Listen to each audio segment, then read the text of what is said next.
সারাদিন রোজা রেখে ওই গরমের মধ্যে কি নির্বাচনী প্রচারণা করা যায়?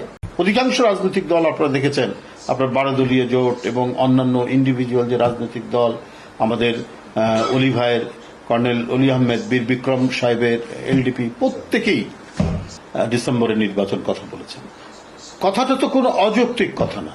ডিসেম্বর শীতকাল, ডিসেম্বরে নির্বাচন আন্দোলন এগুলো যথেষ্ট জমে ওঠে এবং আমাদের দেশে নির্বাচন একটা উৎসব মুখর বিষয়।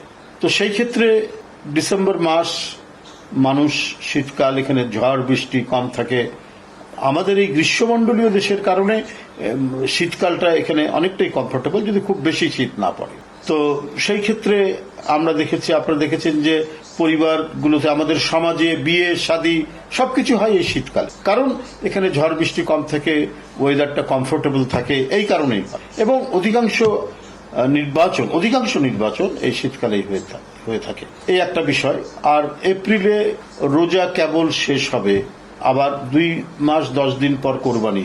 এই টাইমটাই হচ্ছে একটা ধর্মীয় অনুষ্ঠান, উৎসবের মধ্যে দিয়ে চলে যায়। আর এপ্রিলের ফার্স্ট হাফে যদি নির্বাচনের তারিখ হয়, তাহলে তো মার্চ মাসটা তো প্রায় গোটাটাই থাকবে রমজান মাস। তাহলে রমজান মাসে মানুষ ইবাদত করবে, রমজান মাসে মানুষ কি বলে যে সিয়াম সাধনা করবে, সারাদিন রোজা রাখবে, সারাদিন রোজা রেখে ওই গরমের মধ্যে কি নির্বাচনী প্রচারণা করা যায়? উৎসবের দুটো দিক, ঈদ এবং রোজা, এই যে ধর্মীয় এই সময় যে অনুষ্ঠানগুলি, এর আমেজ এক ধরনের, আর নির্বাচনী আমেজ আরেক ধরনের। তো এটা কিভাবে এটার সাথে সঙ্গতিপূর্ণ হয়, এটা আমার জানা নাই।